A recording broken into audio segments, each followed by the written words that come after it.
سوچ بکے پدے کائنات کے نو ډېر عظیم کار بدرنا اللہ پاک والی او چې سوچ در کې نو وقتی طور روټ اخلاص وینو تانا اس کار خدای پاک بیا نه اړي. تاسو وګورئ مسلمان قومونه وګورئ چې د سوچ ماده پکې نشته څومره رستو پاتې دي.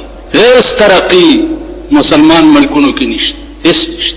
یو مهرباني په خدای کړی ده چې پیسې او دولت ولا ور کړی ده لکه عرب ملکونه چې د تیلو کوی ورته رئیس دي په وطن کې هغه دولت ته ور سره نور هیڅ ترقی مسلمان ملکونو کې نشته. مصر وګورئ د زرګونو کالو مسلمان حکومت ده، د زرګونو کال. تاسو وګورئ په مصر کې هیڅ ترقی نشته. د مصر بادشاہ چې ده حسنی مبارک هغه ورځ یو دوه مصریان راغلي او تبلیغي جماعت کې ماته پښتنې کولې ماوي چې تاسو احرام مصر کتلی دي هغه ځای چې کوم ځای کې د فرعون لاش پروت دی او تر اوسه پورې خدای پاک باقی ساتلی ثابت پروت. دا ثابت خدای پاک دې د پاره یې خېده چې لتكون للعالمین نذیرا ستاده بدن به ثابت ساتم تر قیامت پورې صلا لتكون للعالمین نذیرا چې د ټول عالم د پاره یو عبرت. نو ما غي ته وې مصریانو ته چې تاسو احرام مصر کتلې نو هغه داسې په ګیره لاس والو وی چې لصاحب اللحیه هذا ممنوع. ګیره والا احرام مصر کتو ته نه پری دا ګیره ول ګیره مونږ پټ ګرځو په مصر کې او مصر کې قانوني طور هذا ممنوع. دا ګیره منع ده. مال ائمه المصر د مصر ائمه ماته صفا مخونی په منبر ناستي خطبه وایي ائمه د مصر. اوس د مصر د حسن مبارک نه لوی ټټو چې د امریکای دا بل نشته. لوی خرید شده غلام چې د هغه د امریکای د مصر نه بغیر بل نشته. په عرب ملکونو باندې تاسو وګورئ ټول تسلط چې د هغه د امریکای د خپل ملک تراشه. قران خدا ویلي دي چې یا ایها الذین آمنو لا تتخذوا اليهود والنصارى اولیاء. اے ایمان والو لا تتخذوا اليهود والنصارى اولیاء. یهود او نصارا او تب دوستان نه وای او یهود او نصارا په دوستای نه نیسي. د قران خدا قطعی حکم دی او قطعی فیصله ده. رسول الله صلی الله علیه وسلم چې فتح د مکه وشو نو حکم یې وکړو چې وباسه یهود او نصارا د جزیره عربنا. د عرب په جزیره باندې چې څومره یهود او نصارا دي هغه د مصر عربونو وباس. پیغمبر حکم دا کړ. نن ورشي سعودي ته دولکه فول د امریکای د سعودي په کوو پروت دی او په جده کې دا اوریدو خبره تاسو ته نکوم په منبر رسول باندې دا د لیدو خبره درته کوم. په سن 65 کې مالی دلی او په سن 82 کې بیا د عمره ته تلم بیا ملي دي چې د جدي بندرګاه چې دی او د جدي ایرپورټ چې دی په دې تمام باندې با انګريز او می مګوره بربند براوړ.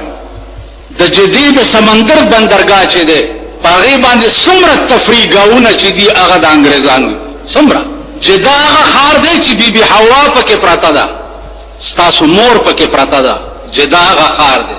نن زمونږ د مور قبر ته دعاګانې چې دي نو هغه د لندن او د امریکای انګريزان کوي. نو عزیزانو عرض مې داو چې خدای ویلي چې دا سړی بچری ستا دوست نشي دا نشي ستا دوست کېده. نو کته وای چې دا زما دوست نو ته رښتیا وای. اوس امریکای ته مونږ دوست ملک وایو کنه وای انګريزانو ته مونږ دوست ملک وایو کنه وای اوس اسرائیل ته مونږ دوست ملک وایو او کوشش کوو چې اسرائیل سره زموږ سفارتي تعلقات جوړ شي. نن ستا په ملک چې هر حکومت بدلیږي داغه فیصله په وایټ هاوس کې کیږي. زمونږه د مسلمان فیصله خو په خوا په اسمانونو کې کېده. اوس د مسلمان فیصله چې دی په وایټ هاوس د امریکای کې کی. نو قران کلیر کټ آرډر دی چې لا تتخذوا اليهود والنصارى اولیاء. یهود او نصارا او تب دوست نه وای دا ستاسو دوستان نشي کې. خدای ویلي زمون هر ادا وګوره د انګريزانو دا هر ادا کوم ایجاد د لعنت چې انګريزو کی کوم ایجاد د لعنت چې انګريزو کی اول خیر مقدم ورته مونږ وای. اوس د ډیشنټین ایجاد چا کړی دی؟ کته مسلمان کړی دی نو مسلمان هوته اوس په میخ جوړولم نه پويږي. دا د اورمړو خرچ دي دا د اورمړو خر دا د اورمړو خرچ دي تر اوسه پورې یو میخ هم نه دی جوړ کړی.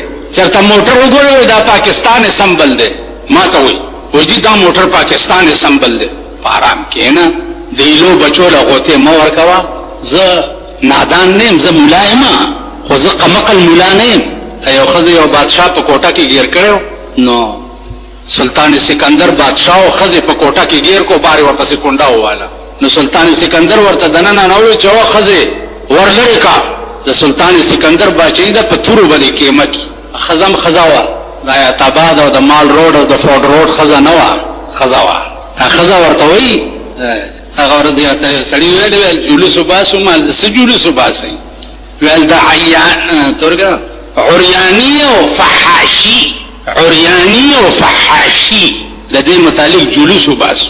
دا لیډران نه دي دي دا مورمړي پلارمړي راټول کی دا قمقل دا د خدای خرچ یو په لکۍ نیمګړي دي کینی کمپلیټ خرچ دا راټول کی او ورته وایي چې چغې وهئ چې پاکستان کې عریانی برباد او فحاشي برباد.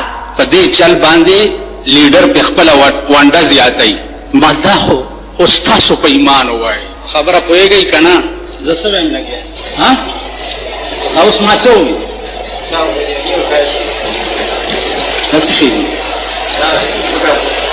ښه کار نه دی پېژنې نه چې څه به راته یو غټ کوتک را سره یو ولې تاسو ته ونیسمه خبره نه پوهېږي.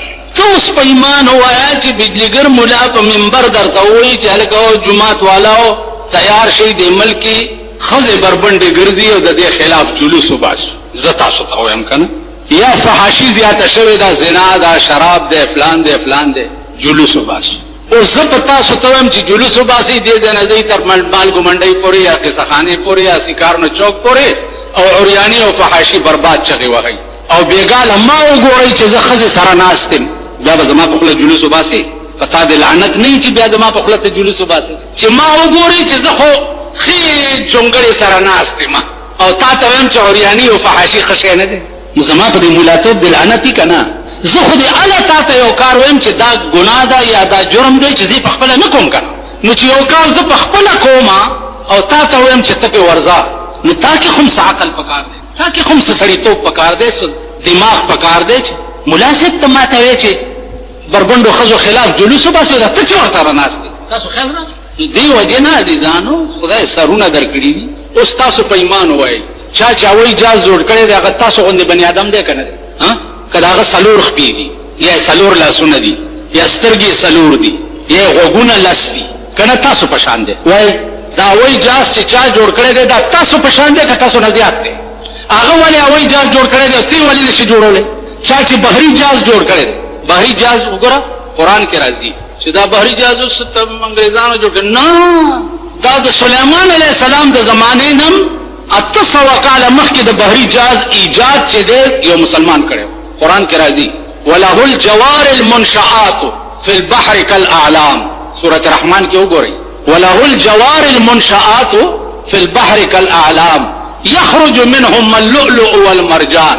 اول ایجاد د بحري جهاز مسلمان کړو او د سمندر د بیخ نه ملغلرې او مرجان اول ایجاد مسلمان کړو کې راوستي ته ولې نشي جوړولی ستا پاکستان 50 کاله وشو دا انجینیرینګ یونیورسټي ده او دا ټیکنالوژي ده او دا پلانیالوجي ده او دا ډنګریالوجي ده او دا دالوجي ده او دا دالوجي ده ټیکنالوژي ستا کوم ځای ده په پاکستان کې انجینیرینګ ستا په پاکستان کې کوم ځای ده ته خو غول امریکې کړي وي او ته پکې نوټیزونه پې تاچې خلکو ته دا شوقی چې دا غول ما وکړه دا دومره سوټه ته خوار شي په پردو غول نوټیزونه اچې تا څه کړي دي تر اوسه پورې یو اسلامي ملک ما ته وښایي چې تر اوسه پورې هغه جهاز جوړ کړی بحري جهاز یې جوړ کړی توپه یې جوړه کړي ټینک یې جوړ کړی میزایل یې جوړ کړی د هوایي بمبارمنټ سامان یې جوړ کړی ایټم بم یې جوړ کړی هایډروجن بم یې جوړ کړی یو مسلمان ملک تاسو وښایي چین تا نه وروستو آزاد دی تا نه وروستو دومره دي واړه واړه تاسو وګورئ چینیانو ته نن هغه مساله هغې سره پرته ده چې امریکا ته یېرېږي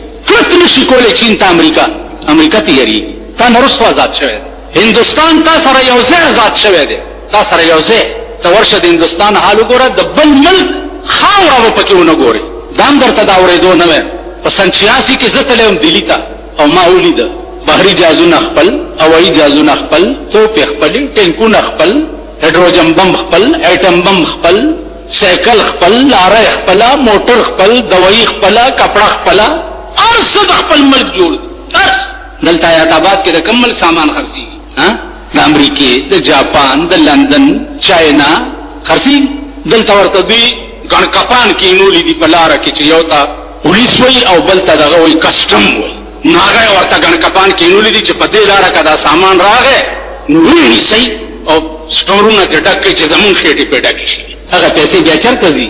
کسټم یې چې ونیسي او پولیس یې ونیسي او اف آی ای ونیسي، پیسې ځي چېرته؟ په هغې پیسې د بېنظیرې مېړه بیا مزې کوي. زرداري استاذ د هغه دې برېتو ته وګورئ تاسو، د هغه دې برېتو ته چې زه وګورم پخوا د جنګیرپوره کې د ښځو بلخانو لاندې به ناست و هغه پوه شوې.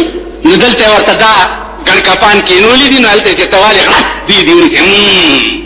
قانون دې په لاس کې واخیستو، غیر قانوني سامان دې دلته راوړو. خلاص که ما قانون په لاس کې اخیستی او د جاپان کپړه مې اخیستي او په لاره راځم ما خو قانون خلاف ورزي وکړه. ټیک شو. په صوبه سرحد کې وګوره، په ګورنمنټ هاوس کې وګوره، ایر کنډیشنې لګېدلي دي که نه؟ فریجونه پراته دي که نه؟ دا د کوم ملک دي چې تاله راشي بنګلې ته خو رواش یو ملا و ملا نو زوی تلی و هلکانو سره ښکار پسې، چې ښکار پسې تلی نو نور څه ورته میلاو نه شو، نو ګیدړې وویشتو. چې ګیدړې وویشتو نو نور هلکانو ورته وایي چې دا خو مردار دی. نو دی ورته وایي چې کون آنکھنے کے مردار ہے حلال ہے میں ملا دا پترا. نو ملا زوی زه یې به حلال او مردار تاسو پېژنئ بالکل حلال دی. هلکان وایي بیړی هر کشو د ملا زوی دی، د سره څوک خیر راغله په جګړه پلار ته یې راغله. پلار ته یې وایي چې میاں جی ګیدړ حلال ہے؟ نو ملا هم داسې تریناک غوندې نه کون آنکھنے کے حلال ہے مردار ہے. مردار جی ویلا اچھا پھر نور جمال آنکھنے کے حلال ہے؟ استاذوی نور جمال ہوئی چھے حلال دے. ویلا اچھا نور جمال آنکھنے دے پچھرو میں کتاب بیکھا المارے تے منڈا کڑی دے کتاب راغست سورگی چوس نور جمال لوجہ پیدا کم کر کتاب راغستے دے نو علکان ناس دیوس وی میاں سنو کتاب نا مسئلہ ہے کہ جتھے میاں نور جمال گدڑ شجڑ سب حلال. دا کتاب مسئلہ دا چھ نور جمال چرتا یلتا گدڑانم روای دا سیب بنگلے تا چراشی نو بیا قانون لاس کی نہیں بیا رواشی او که غریب په مزدوری اوچت کړی او را روان کړی نو قانون دی لاس کې واغستو. پرون دلته یو مجسټریټ راغلی چرګانو والا یې نیوه او مې نه لیدو نو چې د ده نه ما دا دورمیک داسې تاو کړی وی. چرګانو والا یې ونیو چې قانون یې لاس کې واغست. 3 نرخ دی او تاسو په 3 خرڅوئ. هغه ورته ویل کور دی د مردین جومات شاه، کور دی لوټي شه نو په 3 شپېته خو مونږ ته میلاویږي په منډۍ کې، نو په 3 کې څنګه خرڅ کړو؟ کور دی وران شو. نو یې بوتله پرچه یې پرې ورکړه، نن یې چې چالان کړه یو نه مې پوښتنه وکړه ما څنګه چل دی؟ 1500 روپۍ ګرم کړم. دا 1500 روپۍ به کوم ځای ته ځي؟ دا پته مه لګوه. ډېر شکر دا اړه مې داسې خوشحال کي. پرون دلته څه ډېر شی راټول شوی داسې کتبې مطبې دغه کړې وې چې هلکه دا څوک دي؟ دا ناراض ګروپ ته د پیپل والا یو سړی کیټ کړی نو هغه په استقبال کې ولاړ دي. دا غریب دي که نه خدای پاک په خیر سیلاب یوړی کي. وخت نه دی راغلی که وخت راشي د ټولو نه مخکې به ډمان شرمئ داسې به ګډېږي چې ډمان به شرمئ. نو ما تاسو ته درس کولو چې زه ملا یم خو زه پوهېږم رڼا او تیاره پیژنم، شپه او ورځ پیژنم. نو هغه ښځې ته سلطان سکندر آواز کوي چې د سلطان سکندر باچهي ده په تورو به دې کیمه کی. نو ښځه ورته څه وایي د بهر نه ورته وایي زه تیغ سکندر چرا میں سخن زه تیغ سکندر چرا میں سخن سکندر توی چاره خیش کن. ورته وایي د سکندر د تورې خبرې راته مه کوه، د سکندر د تورې خبرې مه کوه، سکندر ته ځان دې خلاص کا. سکندر خیال داو چې دې ښځې جوړ زه نه یم پېژندلی ځکه یې کوټه کې ګیر کړی یم. که دې ته دا پته وی چې دا بادشاه دی بیا به څنګه ګیرول؟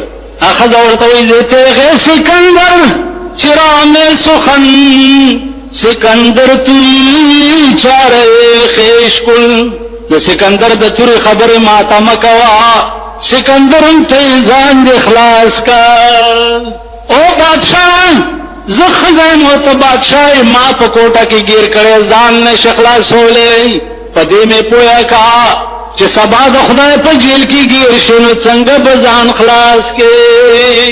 الله ښځې دا وي او ښځې دې ته وي بادشاهانو ته به دا بیا ورته وایي اگرچه زنم زن سیر نیستم، اگرچه زنم زن سیر نیستم، ز کار جهان بے خبر نیستم.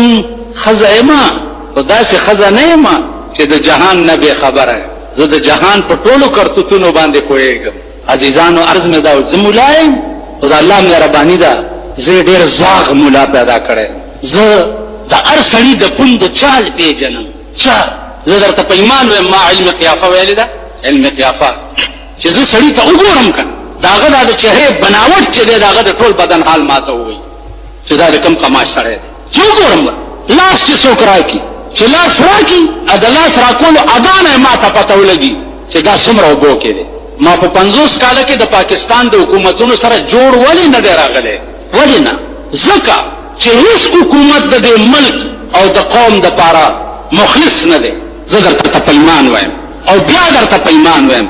لنډ وګورئ تاسو ټول د کلو خلک یې کنه ټول د کلو خلک یې ځکه چې دې جمعات له غوړ غوړ نه راځي د یاري زه دا د کونې نوستنې وامه کنه سړي ته وامه ورته په دې کوناجي کې نو زمونږ دې جمعات ته ټول د سپیره راځي دا د کلو یو خان بدل ته منځله راتلو نو استاد دې علاقې خانانم دې بار جمعات ته منځله زمونږ دا کلم د خانانو کله دې کنه دلته خانان ډیر څه خانان دي مړ اجره کې مګکان نه زبازي کوي خو په نامه خانان نو دې بار جمعات ته منځله دې دلته نشي راتلې د سرستنی دي د کونې نو څه خبره مې کوله چپ چپ چپ چپ چپ لیوانه سو کراله خبره مې څه کوله چې زه سړی تیر د پوند چالې پیژنم.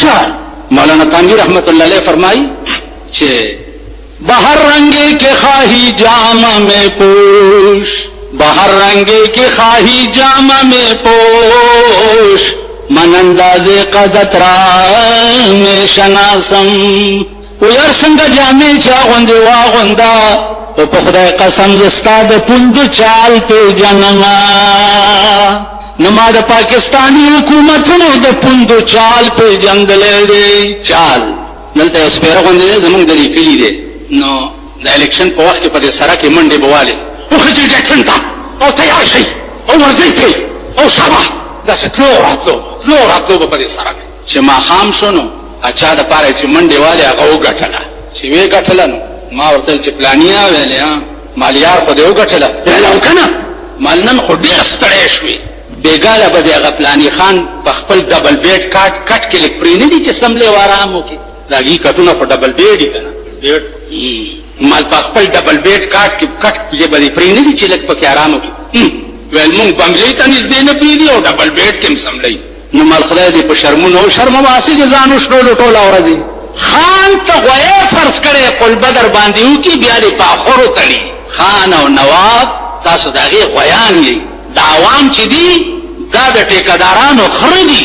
ټیکدار چې ټوله ورځ په خره باندې کومه ګټه وکړي کنه په خره نو د شپې ټیکدار چرته لاړ شي او خر چرته لاړ شي خر لاړ شي هغه خپل ډیران ته چې غلمل پیو خوري او ټیکدار صاحب بنگلې ته لاړ شي نو دا عوام د ټیکدارانو خره دي دا عوام د دې لیډرانو خره دي. بل خبره ده چې سوام خدای پوهی نه نو چې دې ناصر خان اسلامي کیسټ هاوس درون تشریح اشهر روډ سیاست خان د ناصر خان صاحب ناویږي او د دې علاوه د تقاریر کیسټ هم تاسو د دې په اړه تاسو کې شي او خصوصا د علماء دیوبند د تقاریر کیسټ لا تتخذوا اليهود دولوي لا تتخذوا اليهود والنصارى اولیاء يهود او نصارا او تبع دوست نه وای خدای ویلي دي کته د خدای نه لوی نو ورته وای بیا نن کابل ولې سټ کې دوت امریکا نه پریدي ولې یریږي چې کابل او پاکستان